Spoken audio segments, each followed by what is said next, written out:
According to Keith King and Rebecca Bolger, teenagers experiencing depression are 12 times as likely to commit suicide than teens not experiencing depression.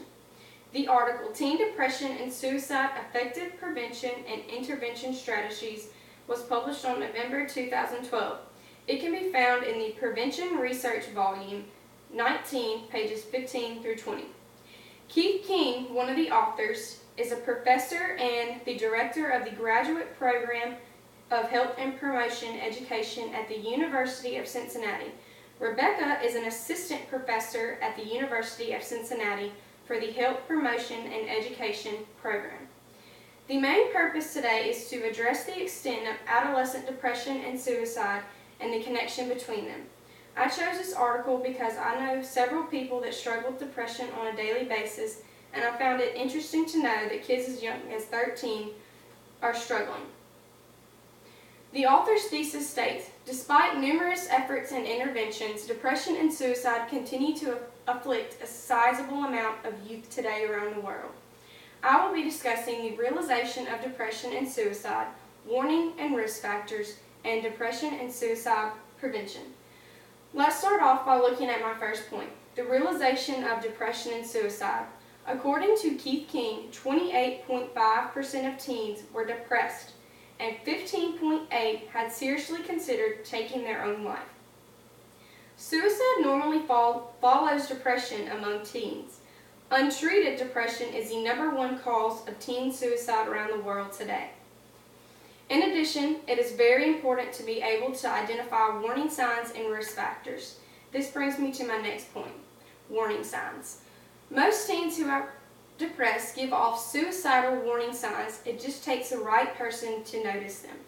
According to the American Foundation for Suicide Prevention, 3 out of 4 people show warning signs every day to a family member or a friend.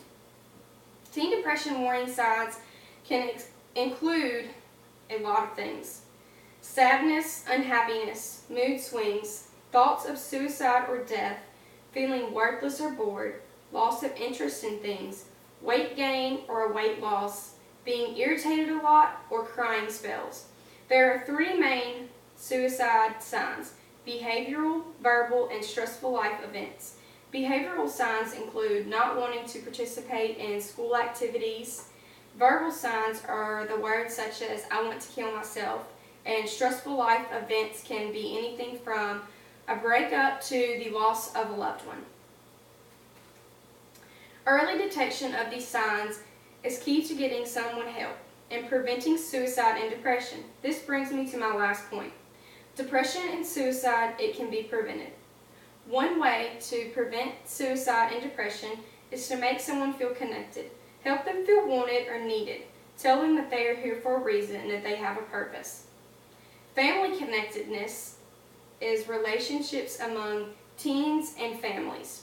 School connectedness are relationships with teachers, administrators, peers, or staff. And community connectedness is relationships with people in your community. Feeling cared about by family member and peers is associated with lower rates of depression. People who are connected to family, schools, and communities are less than half likely to suffer from depression and suicide. To finish up, you should know that the key component to effective prevention of depression and suicide is the developmental of positive social and emotional connections among teens and supportive adults. Overall, suicide and depression are real-life things that people struggle with every day, but by knowing someone's warning signs and prevention methods, you might save a life. This article was very helpful to me when learning the statistics and data of suicide and prevention. Hope you enjoyed. Oh, I stuttered really bad at the end.